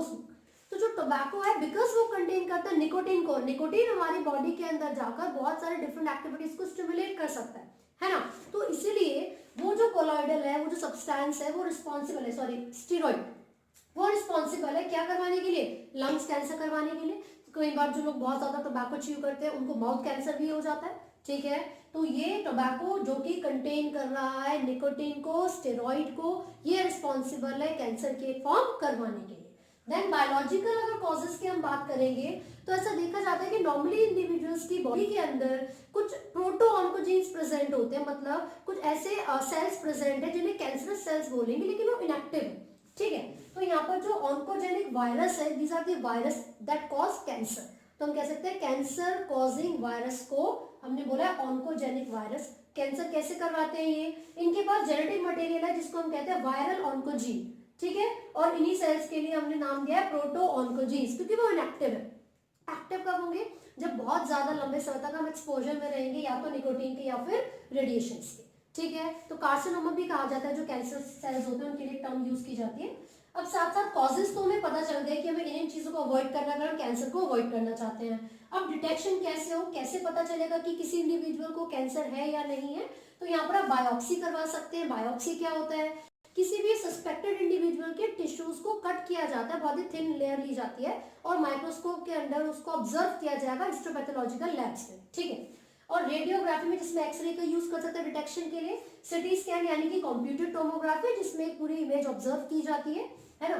फिर है एमआरआई यानी कि मैग्नेटिक रेजोनेंस इमेजिंग। आपको एमआरआई की एक्सपेंडेड फॉर्म जरूर याद रखनी है, ये नीट के पर्पज से भी इंपॉर्टेंट है क्योंकि यहाँ पर वो इमेजिंग को कुछ और लिख देते हैं। ठीक है, तो एमआरआई मतलब मैग्नेटिक रेजोनेंस इमेजिंग, जिसमें 3D इमेज बनाई जाती है ताकि स्ट्रक्चरल और जो फिजियोलॉजिकल स्ट्रक्चर्स है किसी भी ऑर्गेनिज्म के उसको हम देख सके, इंटरनल स्ट्रक्चर्स को स्टडी कर सके। ठीक है, तो इन सभी टेक्निक्स के बेसिस पर हम डिटेक्ट कर सकते हैं किसी भी इंडिविजुअल में कैंसर को। अब है ट्रीटमेंट। अगर किसी को कैंसर है ऑलरेडी तो उसको किस तरीके से क्योर किया जाए, ठीक कैसे करेंगे? तो यहाँ पर सर्जरी, रेडिएशन थेरेपी या रेडियोथेरेपी और इम्यूनोथेरेपी, इन डिफरेंट टेक्निक्स का यूज किया जाता है। कई बार ऐसा भी होता है कि फार्मास्यूटिकल जो ड्रग्स है, मतलब जो कीमोथेरेपी है, जो केमिकल्स है, सर्टेन कैंसरस सेल्स को किल करने के लिए दवाइयां दी जाती है, ड्रग्स दिए जाते हैं, है ना। लेकिन उन ड्रग्स के कुछ साइड इफेक्ट्स हो सकते हैं उस इंडिविजुअल की बॉडी पे। क्या हो सकता है? हेयर लॉस और अनीमिया। हेयर लॉस में बाल झड़ जाएंगे, अनीमिया में खून की कमी हो जाती है। तो देखो सर्जरी करवा दी तो वो क्या करेंगे, डायरेक्टली उसमें सर्जरी में उसी पार्ट को रिमूव कर दिया जाता है जिस पार्ट में कैंसर है। ठीक है, रेडियोथेरेपी या रेडिएशन थेरेपी में हम रेडिएशंस का यूज करते हैं और सिर्फ उसी स्पेसिफिक रीजन के सेल्स को किल करेंगे जहां पर कैंसरस सेल्स प्रेजेंट है ना, और जो बाकी में जो नॉर्मल सेल्स प्रेजेंट है सराउंडिंग में उसका ध्यान रखेंगे। ठीक है, इम्यूनोथेरेपी में भी क्या होता है, मेंटेन किया जाता है बॉडी के सिस्टम को ताकि वो इजीली रिस्पॉन्स कर सके बाहर से आने वाले पैथोजन के लिए। तो साथ ही साथ क्योंकि हमारी बॉडी के जो नॉर्मल सेल्स हैं, अब क्योंकि कैंसरस सेल्स आ चुके हैं, है ना, हमें अपने आप को बचाना है उनसे, तो क्या किया जाता है, इम्यून सिस्टम को स्ट्रॉन्ग बनाने के लिए अल्फा इंटरफेरॉन की कुछ इंजेक्शंस लगाए जाते हैं पेशेंट्स के अंदर ताकि उनका इम्यून सिस्टम बहुत ज्यादा एक्टिव रहे और इजीली फाइट कर सके कैंसरस सेल्स से। ठीक है, सो आई होप आपको ये समझ में आ रहा है। इम्यूनिटी के बारे में हम बात कर रहे हैं। इम्यूनिटी क्या है? बेसिकली हमारी जो बॉडी है उसकी जो डिफेंस करने के लिए किसी भी एक्सटर्नल फैक्टर या कोई भी स्टिमुलस या बैक्टीरिया, वायरस, कोई भी पैथोजन अब जब हमारी बॉडी में आता है तो उसके अगेंस्ट फाइट करने की जो एबिलिटी होती है हमारी बॉडी की, which is conferred bye immune system, उसी एबिलिटी को हम इम्यूनिटी कहते हैं। तो हम किस तरीके से इसको डिफाइन कर सकते हैं? It is the ability to fight with the disease causing pathogens या disease causing microbes conferred by the immune system. ठीक है, अब ये जो इम्यूनिटी है, it is of two types, innate immunity और एक्वायर्ड इम्यूनिटी। इनेट इम्यूनिटी क्या है? It is present at the time of birth और ये नॉन स्पेसिफिक है, मतलब अगर वायरस आएगा तो भी आपको ये बचाएगी, बैक्टीरिया आएगा तो भी बचाएगी, फंगस आता है तो भी। ठीक है, तो जो इनेट इम्यूनिटी है on the basis of its functions, it is further divided into 4 categories. जैसे कि सबसे पहले फिजिकल बैरियर है, physiological, cellular and cytokinin. Physical barrier का मतलब क्या है? जो डायरेक्टली पैथोजन को हमारी बॉडी के अंदर एंटर करने से रोकेगा। तो जो स्किन हमारी पूरी बॉडी के सरफेस पर प्रेजेंट है, विच इज ऑल्सो दी जो लार्जेस्ट या पूरा ऑर्गन बोलते हैं, सबसे बड़ा ऑर्गन कौन सा है? तो लॉन्गेस्ट में अगर इसकी बात करेंगे स्किन, तो ये जो स्किन है हमारी पूरी बॉडी के सरफेस पर प्रेजेंट है, ये क्या काम करती है? किसी भी पैथोजन को हमारी बॉडी के अंदर आने से रोकती है। साथ ही साथ हमारा रेस्पिरेटरी या जो डाइजेस्टिव सिस्टम है उसमें म्यूकस की कोटिंग प्रेजेंट होती है, तो म्यूकस भी एक तरीके से फिजिकल बैरियर की तरह काम करेगा और पैथोजन की एंट्री को रोकेगा। राइट, इसके साथ जो नेक्स्ट है वो फिजियोलॉजिकल बैरियर है। फिजियोलॉजिकल में आप देखोगे हमारी आंखों में आंसू यानी कि टीयर्स होते हैं जो कि हमेशा हमारी आंखों को मॉइस्ट रखते हैं और पैथोजन की एंट्री को रोकते हैं। देन हमारे माउथ में सलाइवा होता है, ऑल्सो जो बैक्टीरिया को किल करने में हेल्प करेगा। देन हमारे स्टमक में HCl यानी कि एसिड होता है, वो भी इट कीप्स अ चेक कि कोई बैक्टीरिया या कोई ऐसा डिजीज करवाने वाला माइक्रोब हमारी बॉडी के अंदर ना हो।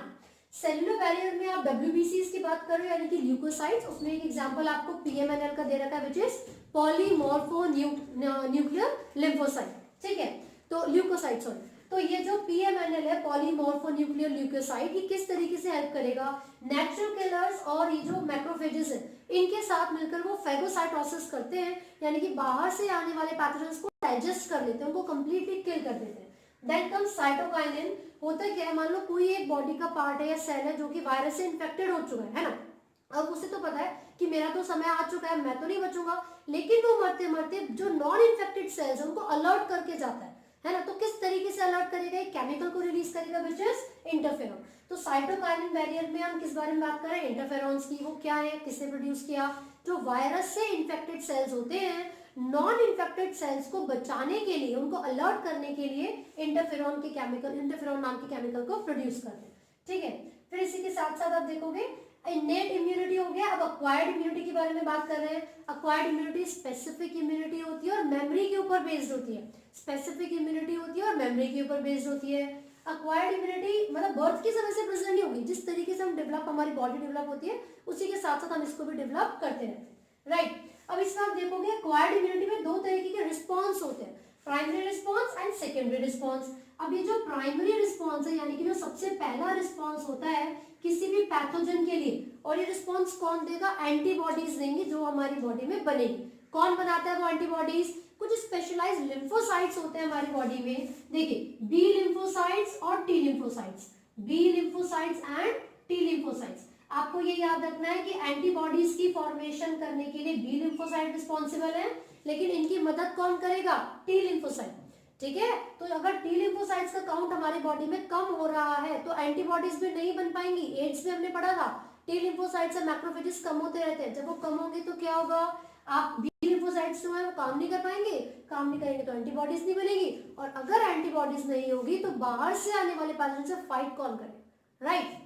तो अब यहाँ पर आप देख सकते हो होगा क्या, जब सबसे पहले कोई एक पैथोजन हमारी बॉडी में एंट्री लेता है तो उसको किल करने के लिए जो मैक्रोफेजेस हैं या जो भी हमारे लिम्फोसाइट्स हैं वो क्या करेंगे, उसके ऊपर अटैक करेंगे। लेकिन फर्स्ट टाइम जब भी एनकाउंटर होता है एंटीजन और एंटीबॉडी का, तो उसके लिए जो रिस्पॉन्स दिया जा रहा है वो बहुत ही स्लो होता है ना, और उसकी इंटेंसिटी भी बहुत कम होती है। ठीक है, लेकिन जब सेकेंड टाइम वो सेम पैथोजन हमारी बॉडी में आता है तो हमने कहा यार तुझे तो देख रखा है पहले, अब नहीं बचेगा तू।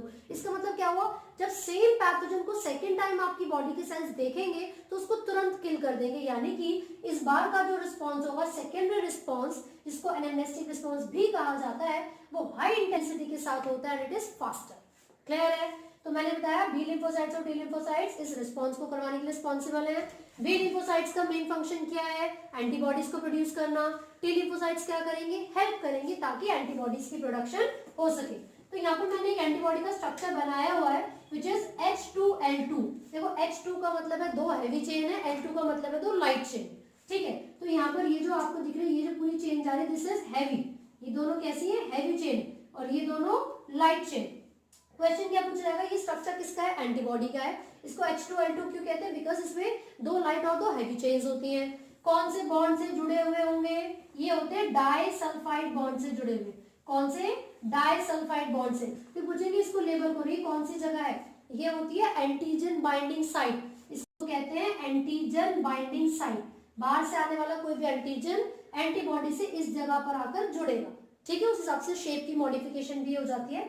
ठीक है, अब ये वाली तो हो गई H यानी कि हैवी, और ये हो गई लाइट। ये वाला जो रीजन है, मैंने बोला इसकी शेप चेंज हो जाएगी तो उसको कहते हैं वेरिएबल रीजन, इसको कहते हैं वेरिएबल रीजन। लेकिन ये जो स्पेसिफिक रीजन है इसमें कोई भी चेंजेस नहीं आते हैं, दिस इज कांस्टेंट रीजन। ठीक है, तो ये वेरिएबल हो गया और दूसरा कांस्टेंट हो गया, वेरिएबल एंड कांस्टेंट। ठीक है, बेसिकली हमारी बॉडी में 5 टाइप्स की एंटीबॉडीज प्रेजेंट होती हैं, और एंटीबॉडीज को IG यानी कि इम्यूनोग्लोबुलिन भी कहा जाता है। तो जी मेड करके याद या गेम करके आप याद कर सकते हो, ये 4 हो गई और एक है D। ठीक है, तो ये 5 एंटीबॉडीज हैं जो कि हमारी बॉडी में प्रेजेंट है। इम्यूनोग्लोबुलिन GAMED, ए कहाँ पर प्रेजेंट होती है, कोलेस्ट्रॉम में। ई कहाँ पर मिलेगी, एलर्जी जब होती है तब एंटीबॉडी ई रिलीज होती है। ठीक है, तो ये हमने इसके बारे में बात की है। इसी के साथ साथ आप देखोगे हमारे ब्लड के अंदर ही ये सारे लिम्फोसाइट्स प्रेजेंट है। ठीक है, तो वो लिम्फोसाइट्स जैसे कि बी लिम्फोसाइट्स की हम बात कर रहे हैं जो कि रिस्पॉन्सिबल है ह्यूमोरल रिस्पॉन्स के लिए। बी लिम्फोसाइट्स क्या करवाते हैं, ह्यूमोरल रिस्पॉन्स। ह्यूमोरल का मतलब है ब्लड के अंदर की होने वाली एक्टिविटीज या रिस्पॉन्स को कंट्रोल करने का काम है बी लिम्फोसाइट्स का। तो ह्यूमोरल में यानी कि ब्लड में होने वाले रिस्पॉन्स को बी लिम्फोसाइट्स कंट्रोल करेंगे। दूसरा होता है सेल मेडिएटेड इम्यूनिटी। देखिए सेल मेडिएटेड से क्या मतलब है, मान लो कोई एक ऑर्गेनिज्म है जिसका ऑर्गन ट्रांसप्लांटेशन होना है ना, लेकिन अगर उसका जो इम्यून सिस्टम है वो इतना स्ट्रॉन्ग है, उसके जो टी लिम्फोसाइट्स है वो क्या कर सकते हैं, बाहर से आने वाले जो ऑर्गन है उसको रिजेक्ट कर सकते हैं, उसके लिए हम टिश्यू मैचिंग करते हैं, ब्लड टेस्ट करते हैं, सारी जो भी चीजें की जरूरत होती है वो सब चीजें करते हैं। तो बेसिकली जो बी लिम्फोसाइट्स है वो ह्यूमोरल इम्यूनिटी को, कौन सी, ह्यूमोरल इम्यूनिटी को कंट्रोल करते हैं, जबकि जो टी लिम्फोसाइट्स है वो सेल मेडिएटेड इम्यूनिटी को कंट्रोल करने के लिए रिस्पॉन्सिबल। ठीक है, सो आई होप ये इम्यूनिटी वाला टॉपिक समझ में आ रहा है।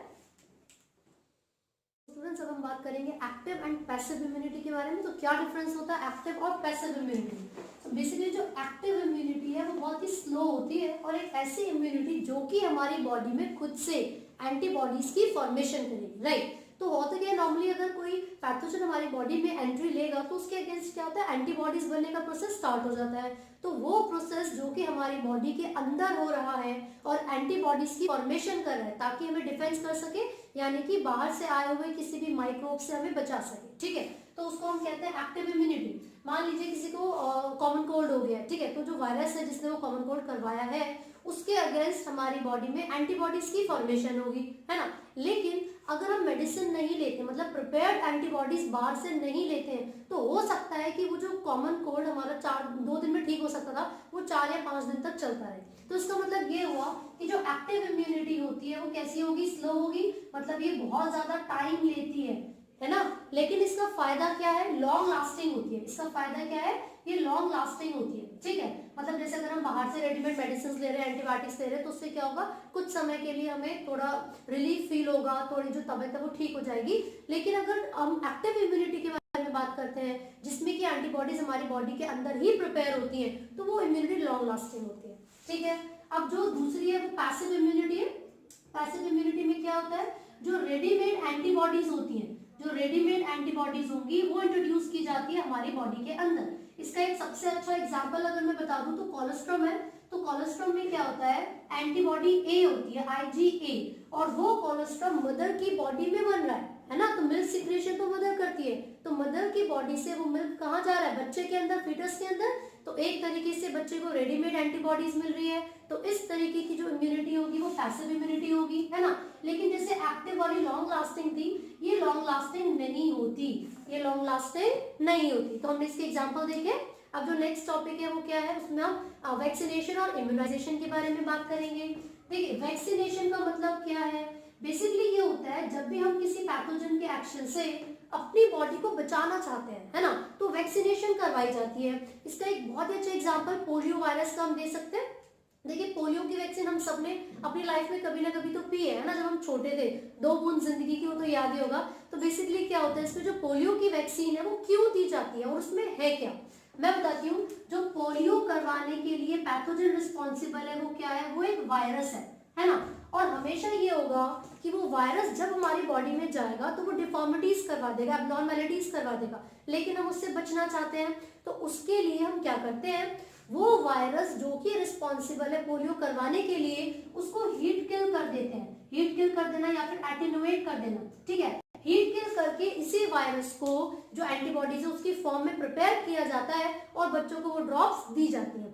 अब ऐसा क्यों करते हैं हम, भैया वो वायरस जब हमारी बॉडी में जाएगा तो वो नुकसान भी तो पहुंचा सकता है, नहीं पहुंचाएगा। क्यों, क्योंकि वो लिविंग नहीं है, उसको हमने क्या कर दिया, हीट किल कर दिया। ठीक है, तो होता क्या है हमारी बॉडी में, मेमोरी बेस्ड होती है इम्यूनिटी। मैंने आपको ऑलरेडी बताया था, अक्वायर्ड इम्यूनिटी मेमोरी बेस्ड होती है और वो टारगेट स्पेसिफिक होती है। तो जब ये जो हीट किल्ड पैथोजन है, हीट किल्ड वायरस, जब ये हमारी बॉडी में जाएगा तो इसके अगेंस्ट क्या होगा, एंटीबॉडीज बनना शुरू हो जाएगा। वो प्राइमरी रिस्पॉन्स होगा और वो स्लो होगा। लेकिन जब रियल में, जब एक्चुअल में पोलियो का वायरस हमारी बॉडी के अंदर आएगा जो कि लिविंग होगा, तो हमारी बॉडी उसके लिए सेकेंडरी रिस्पॉन्स देगी, वो फास्टर होता है और हम अपने आप को पोलियो की बीमारी से बचा सकते हैं। ठीक है, तो जो रेडीमेड जो एंटीबॉडीज प्रोवाइड करवाई जा रही हैं बीमारी होने से पहले, उसको हम, जो प्रिपेयर्ड एंटीबॉडीज हैं उसको हम क्या कहते हैं, वैक्सीनेशन, है ना। ये एक बहुत ही अच्छा प्रोसेस है इम्यूनाइजेशन के लिए। ठीक है, इसी का एक दूसरा एग्जांपल अगर हम लें तो जो एंटीटॉक्सिन होते हैं, स्नेक बाइट, भाई सांप का जो जहर है उससे अपने आप को बचाने के लिए एंटीटॉक्सिन दिए जाते हैं, तो वो भी पैसिव इम्यूनाइजेशन का एक एग्जाम्पल है ना, एंटीटॉक्सिन। ठीक है, एंटीटॉक्सिन। तो यहाँ पर ये किस चीज का, स्नेक वेनम का एग्जाम्पल हम यहाँ पर ले सकते हैं। स्नेक वेनम के अगेंस्ट एंटीटॉक्सिन होते हैं। और साथ साथ ही कौन सी इम्यूनाइजेशन का एग्जाम्पल है भाई, पैसिव इम्यूनाइजेशन। पैसिव का मतलब मैंने बताया, जब हम रेडीमेड इम्यूनिटी को प्रोवाइड करेंगे तो वो पैसिव इम्यूनाइजेशन होगा। ठीक है। अब खाली पोलियो ही नहीं बल्कि और भी बहुत सारी बीमारियां हैं जिनके लिए हमने वैक्सीनेशन का प्रोसेस स्टार्ट कर दिया है। जैसे कि आप हेपेटाइटिस बी का भी अगर एग्जांपल लेंगे तो उसमें क्या होता है, हेपेटाइटिस बी के लिए जो यीस्ट है वहां से हमने वैक्सीन को निकालना शुरू कर दिया है। ठीक है भाई, तो ये हमने किस किस के बारे में बात की है, एक्टिव और पैसिव इम्यूनिटी की, along with this vaccination and immunisation. ठीक है, अब जो अगला टॉपिक हम डिस्कस करेंगे वो कौन सा होगा, एलर्जी। तो नेक्स्ट टॉपिक हम डिस्कस कर रहे हैं वो एलर्जी है। अब एलर्जी को डिफाइन कैसे करेंगे, बेसिकली एलर्जी में क्या होता है, जब भी हमारा इम्यून सिस्टम एक्सजरेटेड रिस्पॉन्स देता है, मतलब अजीबोगरीब से बढ़ चढ़ के रिस्पॉन्स देगा जो नॉर्मल नहीं होंगे। ठीक है, जैसे कि मान लो नॉर्मली अगर हमें छींक आती है एक बार या दो बार, लेकिन किसी सर्टेन फैक्टर के, केमिकल के या किसी भी पार्टिकल के कांटेक्ट में आने पर अगर हम 12 बार 20 बार छींक रहे हैं तो इसका मतलब क्या हुआ कि उस पर्टिकुलर केमिकल से हमें क्या है, एलर्जी है। राइट, तो बेसिकली हम यहाँ पर बोलेंगे कि एलर्जी क्या होता है, it is the exaggerated response conferred by the immune system. किस चीज के लिए, टू अ स्पेसिफिक पार्टिकल या फिर कोई मैटर, मतलब कोई भी सब्सटेंस हो सकता है। आप एग्जांपल लेंगे तो पॉलन ग्रेन का ले सकते हैं, एनिमल डेंडर का ले सकते हैं, डस्ट पार्टिकल का ले सकते हैं। तो वो जितने भी पार्टिकल्स हैं which are responsible to cause allergy, उनको एलर्जेंस कहा जाता है। उनको क्या कहा जाता है, एलर्जेंस। ठीक है, तो एलर्जी क्या है, अभी हमने डिस्कस किया, एक्सजरेटेड रिस्पॉन्स होता है इम्यून सिस्टम का। ठीक है, इसमें होगा क्या, इसमें किस वजह से हो रही है, एलर्जन की वजह से हो रहा है। एलर्जेंस क्या होते हैं, एलर्जी कॉजिंग पार्टिकल्स, एलर्जी करवाने वाले पार्टिकल्स को एलर्जन कहा जाता है। इसका एग्जांपल अगर हम लेंगे तो वो एनिमल डेंडर हो सकता है, डस्ट पार्टिकल्स हो सकते हैं, या फिर पॉलन ग्रेन से भी बहुत सारे लोगों को एलर्जी होती है। एक आपने हे फीवर सुना होगा, तो वो पॉलन ग्रेन से होने वाली एलर्जी। ठीक है भाई, तो ये हो गए एलर्जेंस, क्योंकि ये क्या करवा रहे हैं, ये एलर्जी करवा रहे हैं, है ना। अब अगर हम बात करें, ठीक है चलो पॉलन ग्रेन के कांटेक्ट में हम आ गए, लेकिन हमें बार बार छींक आ रही है, तो ऐसा हो क्यों रहा है, ऐसा इसलिए हो रहा है क्योंकि हमारी बॉडी में कुछ स्पेशलाइज्ड सेल्स है which are called mast cells. आपसे पूछेंगे एलर्जी में मास्ट सेल्स का क्या रोल है ना। तो हम ये बताएंगे कि जो मास्ट सेल्स होते हैं किसी भी एक स्पेसिफिक एंटी एलर्जन के कांटेक्ट में आने पर कुछ केमिकल्स को रिलीज करते हैं, जैसे कि हिस्टामिन या फिर और कौन सा हो सकता है, सीरोटोनिन। तो हिस्टामिन और सीरोटोनिन, इन केमिकल्स को सीक्रेट किया जाता है बाय द मास्ट सेल्स, जो कि कॉज करवाते हैं अजीबोगरीब रिस्पॉन्स को, यानी कि एलर्जी को। फिर पूछेंगे कौन सी एंटीबॉडी रिलीज होती है एलर्जी के समय, तो आप बताएंगे IgE, इम्यूनोग्लोबुलिन ई रिलीज होती है ना। फिर पूछेंगे एलर्जी से कैसे हम बच सकते हैं, तो भाई जब हिस्टामिन और सीरोटोनिन मास्ट सेल से रिलीज होने पर अजीबोगरीब रिस्पॉन्स करवा रहे हैं, तो अगर हम एंटी हिस्टामिन या एंटी सीरोटोनिन दे देंगे तो उससे क्या होगा, उससे हम एलर्जी से बच सकते हैं, है ना।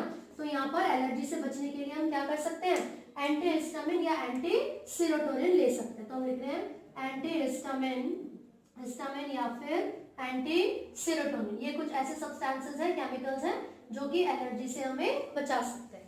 ठीक है, तो ये तो एलर्जी हो गया, इसमें से भी 3 मार्क का क्वेश्चन आ जाता है 1-1 मार्क करके कि कौन सी एंटीबॉडी प्रोड्यूस होगी, मास्ट सेल का क्या फंक्शन है और एलर्जेंस क्या होता है। राइट, अब हम बात करेंगे ऑटो इम्यूनिटी की।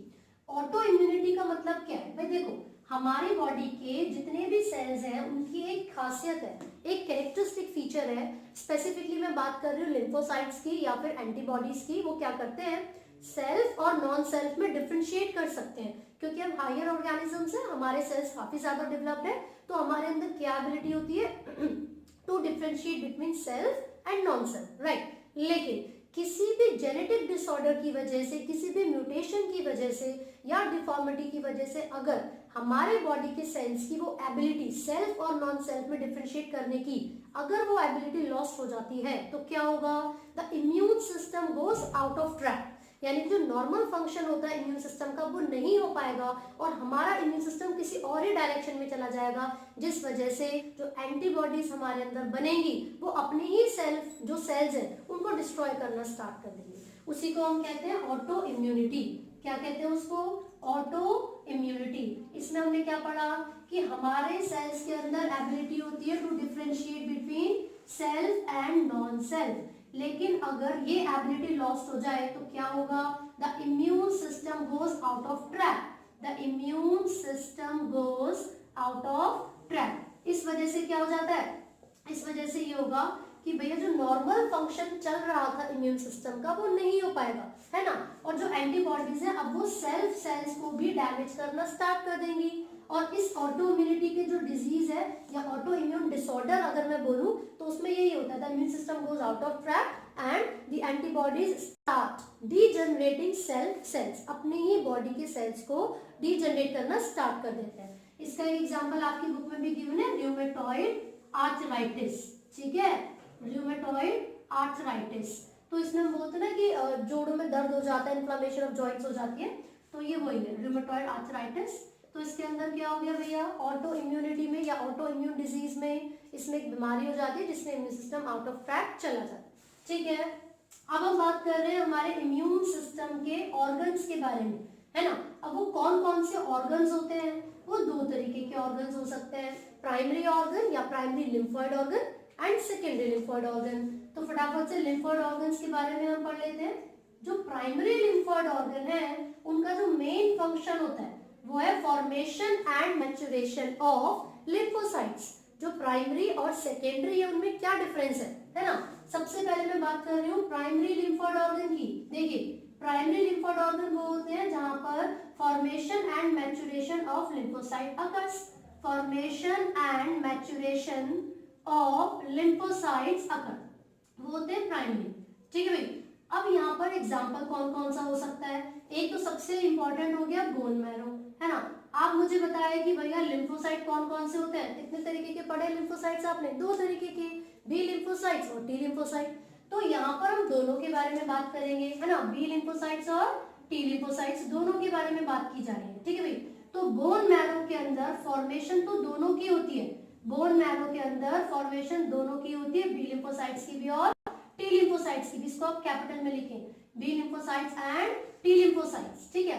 तो चलो जब फॉर्मेशन दोनों की इसमें हो गई तो दूसरा जो लिम्फोइड ऑर्गन है थाइमस, उसकी क्या जरूरत है भाई, दो क्यों है फिर प्राइमरी लिम्फोइड ऑर्गन, एक ही होना चाहिए था, तो दो इसलिए है भाई। देखिए बोन मैरो में बी लिम्फोसाइट्स की फॉर्मेशन और मैच्योरेशन दोनों होती है, बी लिम्फोसाइट्स की फॉर्मेशन और मैच्योरेशन दोनों होती है, इसीलिए बी लिम्फोसाइट्स में बी आता है, बी का मतलब बोन मैरो, है ना। लेकिन जब हम टी लिम्फोसाइट्स की बात करते हैं तो उनकी सिर्फ और सिर्फ फॉर्मेशन होती है बोन मैरो में, लेकिन जो मैच्योरेशन होती है टी लिम्फोसाइट्स की वो थाइमस में होती है, इसीलिए उसका नाम टी है, T lymphocytes. Maturation of T lymphocytes कहाँ पर हो रही है, थाइमस में, इसलिए उसका नाम टी लिम्फोसाइट्स है, टी का मतलब थाइमस हो गया, है ना। तो चलिए प्राइमरी का फंक्शन मुझे पता चल गया, formation and maturation of lymphocytes. अब सेकेंडरी लिम्फोइड ऑर्गन कौन से होते हैं भाई, जो सेकेंडरी लिम्फोइड ऑर्गन है उसमें आप पढ़ोगे कि ये ऐसे ऑर्गन्स हैं which provide site of interaction, किस किस का इंटरेक्शन करवाती है, एंटीबॉडीज का, है ना। कौन करेगा वो एंटीबॉडीज रिलीज, लिम्फोसाइट्स। तो एक तरीके से मैं बोल सकती हूँ कि ऐसे ऑर्गन जो कि लिम्फोसाइट्स को और बाहर से आने वाले पैथोजन को यानी कि एंटीजन को इंटरैक्ट करने की साइट प्रोवाइड करवाते हैं, उनको हम क्या कहते हैं, सेकेंडरी लिम्फोइड ऑर्गन। तो यहाँ पर हम क्या बात कर रहे हैं सेकेंडरी लिम्फोइड ऑर्गन की, ये कौन से ऑर्गन होते हैं, they provide site for interaction of lymphocytes and antigen. lymphocytes के ब्रैकेट में आप एंटीबॉडीज भी लिख सकते हैं, ऑफ lymphocytes एंड एंटीजन, ठीक है भाई। इन दोनों की क्या होती है, यहाँ पर इंटरैक्शन होती है। तो जब लिम्फोसाइट को पता चलेगा कि बाहर से कोई पार्टिकल आए तो वो क्या करेगा, एंटीबॉडीज को प्रोड्यूस कर देगा, ठीक है। अब इसके एग्जाम्पल कौन कौन से होते हैं, इसके एग्जाम्पल में आप टॉन्सिल्स ले सकते हैं, पियर्स पैचेस ले सकते हैं जो कि स्मॉल इंटेस्टाइन में प्रेजेंट होते हैं, है ना। तो इसके अलावा आप एग्जाम्पल में ले सकते हैं लिम्फ नोड्स, साथ साथ स्प्लीन भी इसका एक बहुत अच्छा एग्जाम्पल है, ठीक है। तो स्प्लीन को ग्रेवयार्ड ऑफ आरबीसी भी कहा जाता है, हमें पता होना चाहिए। और जो ये पियर्स पैचेस है स्मॉल इंटेस्टाइन में, टॉन्सिल्स और लिम्फ नोड्स भी बहुत अच्छे एग्जाम्पल है। साथ साथ अगर हम यहाँ पर बात करेंगे तो मैं ब्रैकेट में लिख देती हूँ, इसको हम कहते हैं ग्रेवयार्ड ऑफ आरबीसी। क्या कहते हैं स्प्लीन को, ग्रेवयार्ड ऑफ आरबीसी, ठीक है भाई। अच्छा जो थाइमस था ये एक ऐसा ऑर्गन है जो कि बर्थ के समय पर काफी बड़ा होता है, लेकिन धीरे धीरे इसका साइज रिड्यूस होता रहता है, बिल्कुल रिड्यूस हो जाता है जब हमारी डेवलपमेंट चलती है और हम अडल्ट हो रहे होते हैं, है ना। तो थाइमस एक ऐसा ग्लैंड है जो कि बर्थ के समय पर काफी एनलार्ज होता है, बड़ा होता है, लेकिन जैसे हम लोग बड़े होते हैं इसका जो साइज है वो बिल्कुल रिड्यूस हो जाता है, ठीक है। एक एक बहुत ही इंपॉर्टेंट स्ट्रक्चर यहाँ पर आप पढ़ोगे, वो है माल्ट, वो है मिकोजा एसोसिएटेड लिम्फोइड टिश्यू। क्या होता है इसका मतलब? Mucosa associated lymphoid tissue, associated lymphoid tissue. अब इसकी जरूरत क्या है, हमें इसका फायदा क्या है? पर देखिए जो म्यूकस है वो एक बहुत ही अच्छे बैरियर की तरह एक्ट करेगा और हेल्प करेगा बाहर से आने वाले पैथोजेंस को ट्रैप करने के लिए, है ना। तो हमारी बॉडी में अगर बात की जाए, लगभग 50% जो एरिया है, या एरिया भी बोलेंगे, जो 50% बॉडी का स्ट्रक्चर है वो उसमें क्या प्रेजेंट है? म्यूकस प्रेजेंट है। Respiratory system, digestive system, urinogenital tract, उन सब में जो म्यूकस है वो उसकी कोटिंग प्रेजेंट होती है जो एक्ट करेगी बैरियर की तरह और पैथोजेंस को ट्रैप करने में हेल्प करेगी। ठीक है, चलिए इस चैप्टर का लास्ट टॉपिक स्टार्ट करते हैं फटाफट से, विच इज ड्रग्स। ठीक है, तो ड्रग्स की यहाँ पर कुछ कैटेगरीज आपको ऑलरेडी गिवन है। सबसे पहले जो क्लास है ड्रग्स की वो ओपियोइड्स है। जो ओपियोइड्स होते हैं उनका जो सोर्स प्लांट है वो क्या है? वो है पैपिवर सोम्निफेरम, जिसको पॉपी प्लांट भी कहा जाता है। अब इस प्लांट के कौन से पार्ट से हम इन ड्रग्स को ऑब्टेन करते हैं? वो है लेटेक्स। ठीक है, तो इसके एग्जांपल में आप मॉर्फिन और हेरोइन पढ़ोगे, है ना। अब ये जो दोनों है, इनका जो इफेक्ट पड़ेगा हमारी बॉडी के कौन से पार्ट पर पड़ेगा? ब्रेन और सेंट्रल नर्वस सिस्टम। हालांकि सेंट्रल नर्वस सिस्टम का एक पार्ट, बट स्पेसिफिकली मैं यहाँ पर बता रही हूँ ब्रेन। ठीक है, क्योंकि जो रिसेप्टर्स होते हैं इन केमिकल्स के, इन ड्रग्स के, वो ब्रेन में प्रेजेंट होते हैं, है ना। अब क्या क्या असर हो रहे हैं इनके हमारी बॉडी पर? इन ड्रग्स को लेने से क्या क्या नुकसान हो सकते हैं, क्या क्या इफेक्ट्स है? तो अगर मॉर्फिन को इंटेक किया जाता है, स्नॉटिंग से ले सकते हैं, इसको इंजेक्शन से ले सकते हैं, ये सेडेटिव होता है और पेन किलर की तरह होता है। लेकिन अगर हमने इसकी डोसेज को बहुत ज्यादा इंक्रीज कर दिया तो इसका डायरेक्ट असर हमारे ब्रेन पर पड़ सकता है ना। तो जो मॉर्फिन है इसको बहुत ही कम अमाउंट में यूज किया जाता है, तभी ये पेन किलर की तरह काम करेगा। ये मैं इसका फंक्शन स्पेसिफिकली बता रही हूँ क्योंकि 1 मार्क में आपसे मॉर्फिन का फंक्शन पूछ लेते हैं। ठीक है, सेकंड है हेरोइन। हेरोइन किस तरीके से काम करता है? डिप्रेसेंट है and slow down the body function. ये हमारी बॉडी के फंक्शंस को स्लो डाउन कर देता है ना। तो जो हेरोइन है और जो मॉर्फिन है, ये दोनों कौन सी कैटेगरी में आते हैं? या ओपियोइड्स में आते हैं। कई बार क्वेश्चन पूछा जाता है कि हेरोइन को किस तरीके से ऑब्टेन किया जा रहा है ना। तो आप बताएंगे कि पॉपी प्लांट यानी कि पैपिवर सोम्निफेरम के लेटेक्स से, कौन से प्रोसेस से? Acetylation of morphine. कौन सा प्रोसेस है? Acetylation of morphine. ठीक है, ये आपको याद रखना है, इसकी पिक्चर भी आपकी बुक में गिवन है ना, वो केमिकल स्ट्रक्चर है जो कि।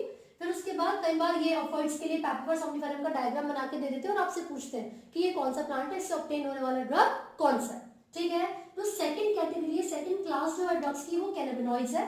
तो कैनाबिनॉइड्स को ऑब्टेन करने के लिए कौन सा प्लांट है? Cannabis sativa. अब कैनबिस सटाइवा के अलग अलग पार्ट्स का यूज कर सकते हैं हम अलग अलग तरीके के ड्रग्स को बनाने के लिए। लाइक कुछ कंपोजिशन में हमने फ्लावर टॉप लिया, लीव्स ली, रेजिन ली। अब इनका जो रेशियो होगा वो अलग अलग होगा और उसी के बेसिस पर हम अलग अलग तरीके के ड्रग्स को बना सकते हैं। ठीक है, तो चरस, गांजा, हशीश और मारिजुआना, ये चारों ही ड्रग्स कौन सी कैटेगरी में आते हैं? ये कैनाबिनॉइड्स में आते हैं। ये अलग अलग क्यों है जब सेम प्लांट से ऑब्टेन हो रहे हैं? भाई कंपोजिशन भी तो अलग अलग ले रहे हो। ठीक है, तो ये हमारी बॉडी के कौन से पार्ट पर असर करेंगे? ये कार्डियोवास्कुलर सिस्टम पे असर करते हैं, है ना। तो जो कार्डियोवास्कुलर सिस्टम यानी कि हार्ट, हमारे हार्ट रेट को बढ़ा देंगे, ब्रीदिंग को भी बढ़ा सकते हैं, तो जो ब्लड का फ्लो होता है वो भी इंक्रीज हो जाएगा। ठीक है, तो इसको हम किस तरीके से इंजेक्शन करके भी ले सकते हैं, ओरली भी ले सकते हैं। इसके बाद यहाँ पर है कोकेन के बारे में बात हो रही है, इसको कोका एल्कलॉइड्स भी कहा जाता है। कोकेन को ऑब्टेन करने के लिए जो प्लांट है वो है रिट्रोजाइलम कोका, जो साउथ अमेरिका का एक नेटिव है। ठीक है, अब इस ड्रग को अगर हम लेते हैं मॉडरेट अमाउंट में तो उससे यूफोरिया और एनर्जी इंक्रीज हो जाती है ना। लेकिन ये जो ड्रग है वो हमारे न्यूरोट्रांसमीटर्स की एक्शन को, की एक्टिविटी को डिस्टर्ब कर देता है। फॉर एग्जांपल वो डोपामिन की एक्टिविटी को जो है वो डिस्टर्ब कर देगा, यानी कि एक तरीके से ये बहुत ही एक हैवी स्टिमुलेंट है किस चीज के लिए? सेंट्रल नर्वस सिस्टम के लिए। ठीक है, तो अगर हम रिट्रोजाइलम कोका से ऑब्टेन करें कोकेन को और वो मॉडरेट अमाउंट में लिया जाता है तो उससे क्या होगा? एनर्जी इंक्रीज हो जाती है, यूफोरिया होता है, उस बंदे को लगता है भाई मुझसे ज्यादा पावरफुल तो कोई है ही नहीं, है ना। लेकिन अगर एक्सेसिव अमाउंट में आप कोकेन लेते हैं तो उससे हेलुसिनेशन, ये जो हेलुसिनेशन, ये कौन सी प्रॉपर्टी है? भ्रम बोलते हैं इसको। 2 के 4 दिखते हैं ना जिसमें, ये वो प्रॉपर्टी है। तो ये धतूरा वगैरह भी इसका आप एग्जाम्पल में ले सकते हो। तो अगर एक्सेसिव अमाउंट में उनको लेते हैं तो उससे भी सेम कैरेक्टरिस्टिक शो होती है, विच इज हेलुसिनेशन, है ना।